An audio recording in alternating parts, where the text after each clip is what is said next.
సోదరీ సోదరులారా, మీ బైబిళ్ళు తెరవండి.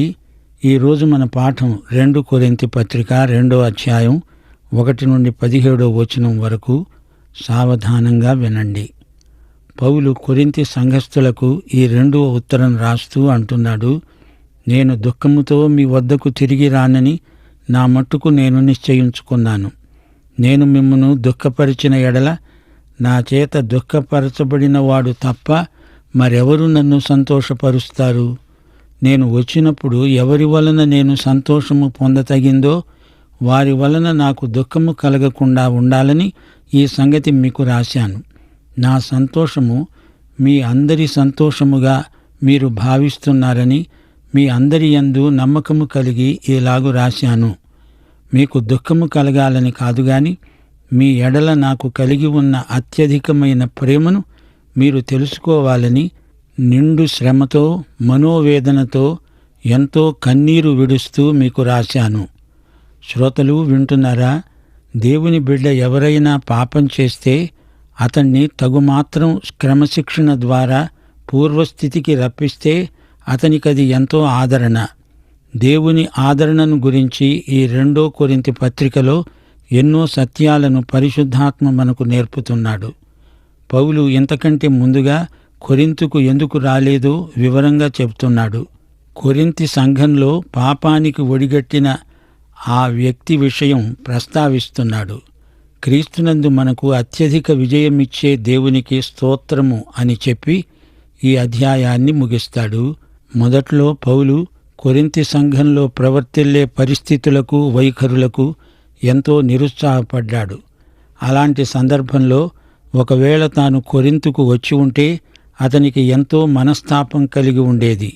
సంతోషంగా రావాలి గాని దుఃఖంతో నేనెందుకు రావాలి అని ప్రశ్నిస్తున్నాడు పౌలు. ఇంతకుముందు నేను మీకు రాసిన సంగతులు మీరు ఈ పాటికి సరిచేసుకున్నారు గదా, అది నాకెంతో సంతోషం అంటున్నాడు. అపొస్తలుడైన పౌలు తన ప్రేమను వారి పట్ల వ్యక్తం చేస్తున్నాడు. 2 తిమోతి 4వ అధ్యాయం 1-2 వచనాల్లో పౌలు చెప్పిన హితవు, ఓ తిమోతి, దేవుని ఎదట సజీవులకు మృతులకు తీర్పు తీర్చే క్రీస్తు యేసు ఎదట ఆయన ప్రత్యక్షము తోడు ఆయన రాజ్యము తోడు నేను ఆనబెట్టి చెప్పేది ఏమిటంటే, వాక్యాన్ని ప్రకటించు, సమయమందు అసమయమందు ప్రయాసపడు. ప్రసంగ వేదిక ముందు నిలువబడిన బోధకుడు అధికారపూర్వకంగా పాపాన్ని గద్దించాలి. ఇది అతనికి దేవుడు అప్పగించిన బాధ్యత. ప్రేమ కలిగి సత్యమును బోధించాలి. విశ్వసనీయుడైన కాపరి దేవుని వాక్యమును ప్రకటించేటప్పుడు గద్దించవలసి వచ్చినా అతని మాటల్లో ప్రేమ సానుభూతి తొణికిసలాడుతూ ఉండాలి. ప్రజల మెప్పు కోసం ఇచ్చకపు మాటలాడకూడదు. 5వ వచనం, ఎవడైనా దుఃఖము కలుగజేసి ఉండిన ఎడల నాకు మాత్రము కాదు కొంత మట్టుకు మీకందరికీ దుఃఖము కలుగజేసి ఉన్నాడు. నేను విశేష భారము వాని మీద మోపగోరక ఈ మాట చెబుతున్నాను. అటివానికి మీలో ఎక్కువ మంది వలన ఈ శిక్షే చాలు.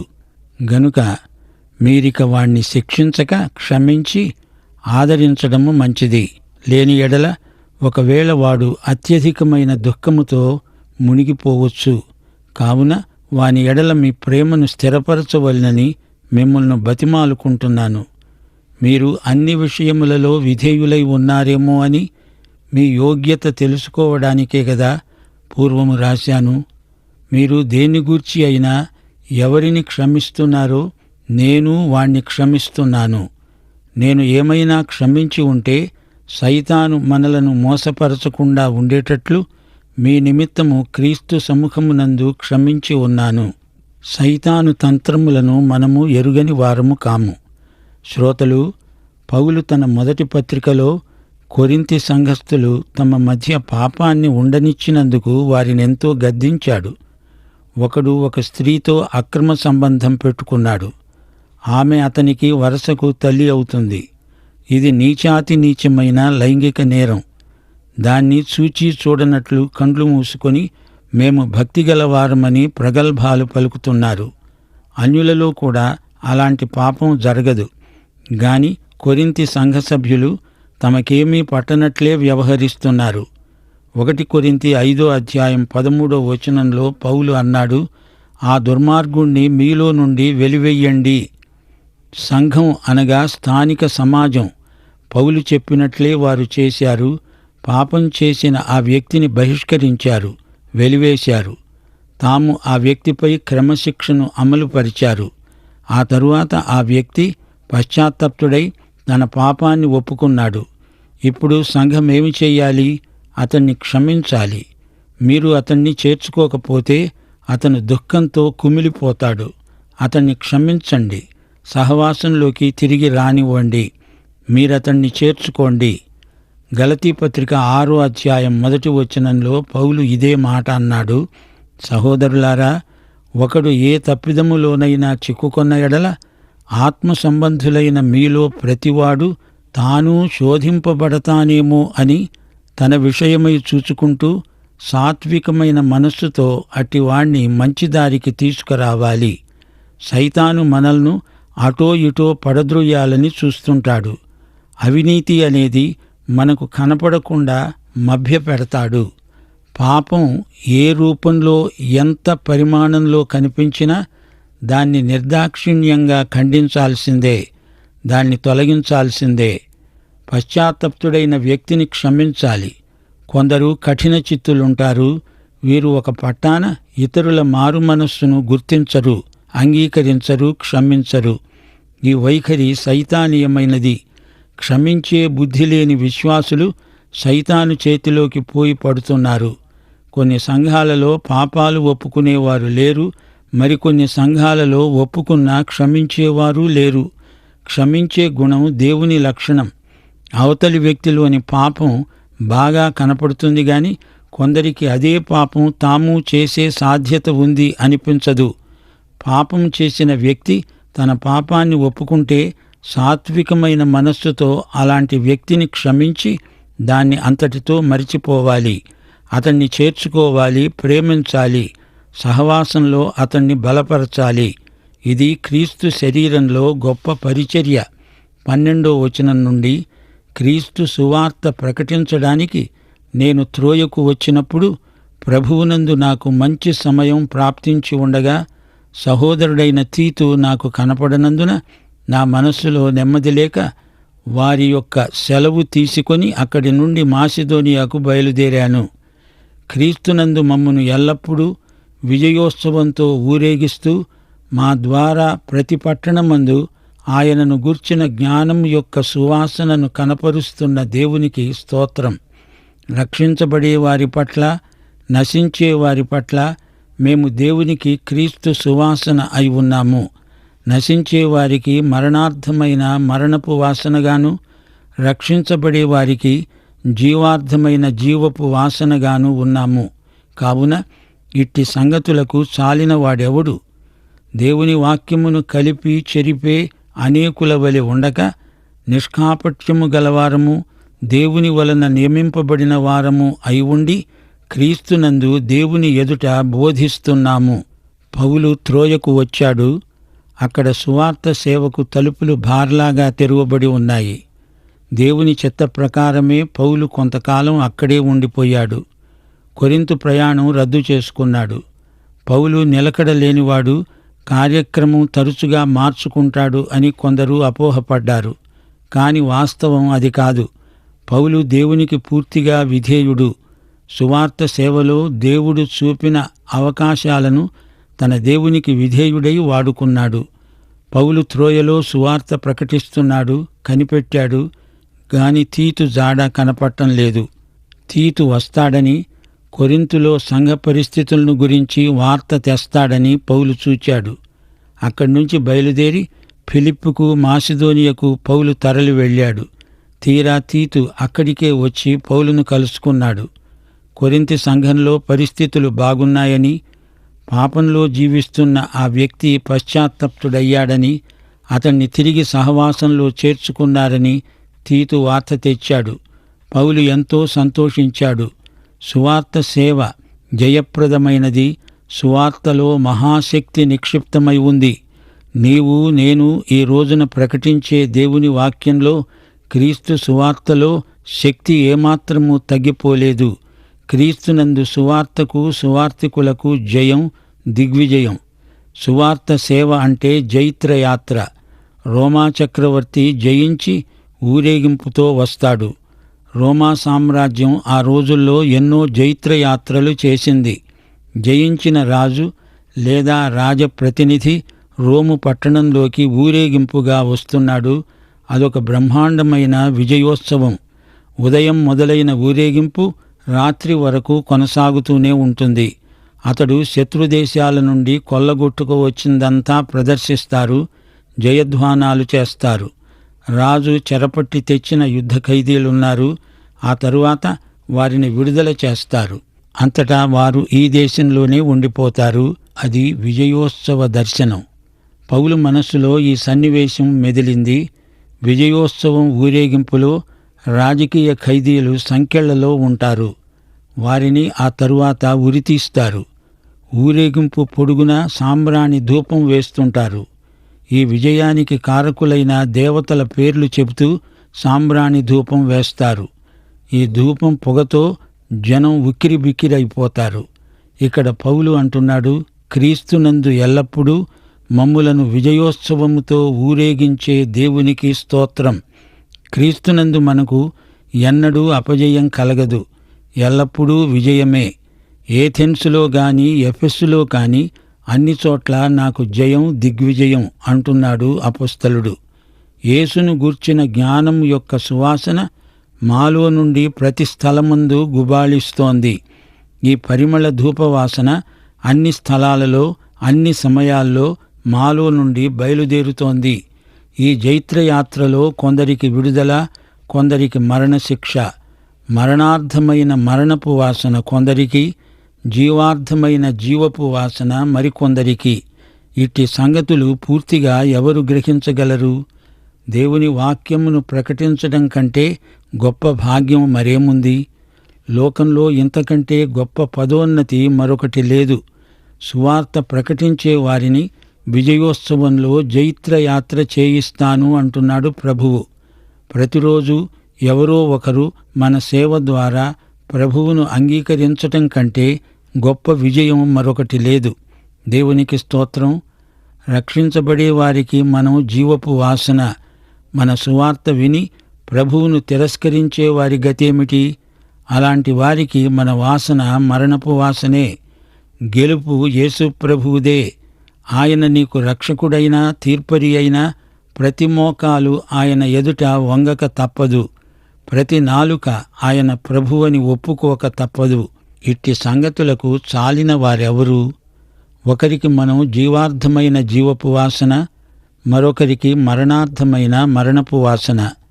యేసు సువార్త అనే సాంబ్రాణి ధూపం పైకెగసిపోతోంది.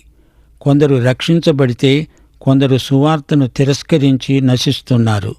సువార్త ప్రకటన వినేవారి నుండి ఏదో ఒక బదులు కోరుతుంది. క్రైస్తవ సేవలోని పరమార్థమిదే. అనేకులు దేవుని వాక్యాన్ని కల్తీ చేస్తున్నారు. అది ఆధ్యాత్మిక నేరం. దేవుని చేత నియమించబడిన వారు నిష్కపటులై బోధించాలి. దేవుని పిలుపు, దేవుని నియామకం, దేవుడు ప్రత్యేకించిన బోధకులు, సువార్తికులు, ఉపదేశకులు ఎంతో ధన్యులు. వాక్యం ఉన్నది ఉన్నట్లు ప్రకటించాలి, కల్తీ చేయకూడదు. వాక్యాన్ని దానితో దీనితో కలిపి చెరిపే బోధకుల విషయమై జాగ్రత్త అని పౌలు ఈ సందర్భంలో మనకు గొప్ప హెచ్చరిక చేస్తున్నాడు. ప్రేమతో నిండిన హృదయంతో ఎన్నో బాధలు అనుభవిస్తూ సాత్విక మనస్కుడై పౌలు ఈ అధ్యాయం రాశాడు. పౌలు మనస్సు యేసు మనస్సు లాంటిది. వారు తప్పు చేసినప్పుడు కటువుగా మాట్లాడతాడు, వారిని గద్దించాడు. సంఘంలో బరితెగి పాపం చేసిన వ్యక్తి మీద వారు క్రమశిక్షణ చర్య తీసుకున్నారు. పౌలు చెప్పినట్లే చేశారు. పౌలు తన మనస్సులో ఉన్నదంతా వారితో పంచుకున్నాడు. వాస్తవాన్ని వాస్తవికమైన దృక్పథంతో చూస్తాడు పౌలు. మనం కూడా అదే మనస్సును అలవరుచుకోవాలి. మరో పాఠం ఈ అధ్యాయంలో ఉంది. క్షమాపణ గుణం దేవుని బిడ్డలు ప్రభువు నుండి నేర్చుకొని తీరాలి. ఒక వ్యక్తి పాపం చేశాడనుకోండి, ఆ విషయమై అతన్ని గద్దించాము. అతడు పశ్చాత్తాపంతో వచ్చి క్షమాపణ అడిగాడు. అప్పుడు అతన్ని మనం క్షమించి ప్రేమపూర్వకంగా సహవాసంలోకి ఆహ్వానించాలి. లేకపోతే అతడు సైతాను చేతుల్లో పడిపోయి అఘాయిత్యానికి పాల్పడవచ్చు. ప్రేమ పాపాన్ని సమర్థించదు గాని ప్రేమ అనేక పాపాలను కప్పుతుంది. దేవుడు తన కుమారుడైన క్రీస్తు రక్తంతో నీ పాపాలను కడిగివేసినప్పుడు మన ప్రేమ అతని పాపాలను కప్పివేయాలి. యాకోబు పత్రిక 5వ అధ్యాయం 20వ వచనం ఇదే మాట అంటోంది. పాపిని వాని తప్పు మార్గము నుండి మళ్లించేవాడు మరణము నుండి ఒక ఆత్మను రక్షించి అనేక పాపములను కప్పివేస్తాడని తాను తెలుసుకోవాలి. ఈ అధ్యాయంలో దైవసేవలోని పరిమళం ఎంత ఘాటైనదో చెప్పబడింది. క్రీస్తు మహావిజేత. ఆయన విజయయాత్రలో మనకు పాలు ఉంది. ఆయనను బట్టి మనము విజేతలం. క్రీస్తునందు మనకు అపజయమనేదే లేదు. విశ్వ విజేతలం మనం. క్రీస్తు సేవలో బాధ, శ్రమ అనేవి మామూలే. 1 పేతురు 2వ అధ్యాయం 21వ వచనం ఇదే మాట అంటోంది. క్రీస్తు కూడా మీ కొరకు బాధపడి మీరు తన అడుగుజాడలను బట్టి నడుచుకునేటట్లు మీకు మాదిరి ఉంచిపోయాడు. పౌలు యొక్క శ్రమ, వేదన, కన్నీరు ఈ ఉత్తరంలో వ్యక్తమవుతాయి. తనకు సంఘానికి ఎంతో మనస్తాపం కలిగించిన వ్యక్తి మారుమనస్సు పొందినందున అతన్ని క్షమించి తిరిగి సహవాసంలో చేర్చుకోవలసిందని పౌలు సంఘాన్ని కోరుతున్నాడంటే ఇందులో పౌలు యొక్క విశాల హృదయాన్ని మనము గుర్తించగలం. సంఘంలో సమాధానం ఉండాలి. అంతేకాదు నిష్పాక్షికమైన క్రమశిక్ష అవసరం. పౌలు ఈ విషయాన్ని తన వ్యక్తిగత సమస్యగా చూడడం లేదు. సంఘక్షేమం దృష్ట్యా సమస్య పరిష్కారానికి ఎంతో ప్రయాసపడుతున్నాడు. సహవాసంలో సమాధానం నెలకొని ఉండాలని పౌలు ఆశయం.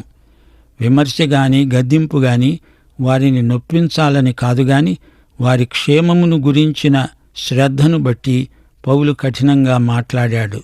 కక్ష సాధింపు మనస్తత్వం పౌలుకు లేనే లేదు. పడిపోయిన వ్యక్తిని లేపి నిలువబెట్టాలి కాని అలా పడిపోయిన మనిషి మీద తలా ఒక రాయి వెయ్యడం సంఘ క్రమశిక్షణ అనిపించుకోదు. క్రైస్తవ ప్రేమతో గద్దించాలి గాని ఏదో వస్తువు చెడిపోతే విసిరి పారేసినట్లు మనుష్యులను విదిలించి పారేయకూడదు. చెడుగు చేసే మనిషి పశ్చాత్తప్తుడైతే అంతకు ముందు తాను చేసిన చెడుగు కంటే ఎన్నో రెట్లు ఎక్కువ మంచి చెయ్యగలడు. పశ్చాత్తప్తుడైన వ్యక్తి మంచి కార్యాలు చేయడానికి అతన్ని ప్రోత్సహించాలి. అది క్రైస్తవ పరిచర్య ధర్మం. మానవుని పశ్చాత్తాప సాక్ష్యాన్ని అనుమానించకూడదు. దానిని మనం నమ్మాలి, క్షమించాలి, ప్రేమించాలి అనేదే ఈ అధ్యాయంలోని సందేశం. ఈ అధ్యాయంలో పౌలు సువార్త సేవను పరిమళ వాసనకు పోల్చడం ఆయన సృజనాత్మక మేధకు నిదర్శనం. క్రీస్తు విశ్వవిజేత మనల్ని సువార్త జైత్రయాత్రలో ఊరేగిస్తున్నాడు. రోమా విజేతల ఊరేగింపులో ఇంచుమించు 5,000కు తక్కువ కాకుండా జనం ఉంటారు. జైత్రయాత్ర ఇతర దేశాలను జయించి వచ్చినప్పుడు రోము నగరంలో జరిగే ఊరేగింపు. క్రీస్తునందు మనకు సర్వకాల సర్వావస్థల్లో విజయమే. 4 గుర్రాలు పూంచిన రథంలో విజేత రాజధాని నగరంలో ఊరేగుతాడు. అందరూ జయధ్వానాలు చేస్తూ ఊరేగింపుగా కదులుతారు. ఇదంతా ఆలోచిస్తూ ఉంటే యేసు విజేతగా లోకమంతటా ఊరేగుతున్న దర్శనం పౌలుకు కనిపించింది. లోకమంతా ఒకటై వచ్చినా యేసే విశ్వవిజేత. ఇందులో ఏమాత్రమూ సందేహం లేదు. క్రీస్తు యొక్క సార్వత్రిక విజయాన్ని గురించిన సమగ్ర దర్శనం పౌలుకు ఉంది. సువార్త ప్రకటనలో పౌలు పద్ధతులు, ఉద్దేశాలు పవిత్రమైనవి. దాపరికమేమీ లేదు. తన మనస్సు విప్పి మాట్లాడుతున్నాడు పౌలు. సందేశం తండ్రి నుండి, క్రీస్తు నుండి వచ్చింది. పౌలు మనస్సాక్షి తేటగా పవిత్రంగా ఉంది. ప్రియ శ్రోత, పౌలు ప్రకటించిన ఈ యేసుక్రీస్తును నీవు స్వకీయ రక్షకుడుగా ఎరుగుదువా? పాఠం ఇంతటితో సమాప్తం. ప్రభు అయిన యేసుక్రీస్తు వారి కృప, తండ్రి అయిన దేవుని ప్రేమ, పరిశుద్ధాత్మ యొక్క అన్యోన్య సహవాసము మనకందరికీ సదాకాలము తోడై ఉండునుగాక. ఆమేన్.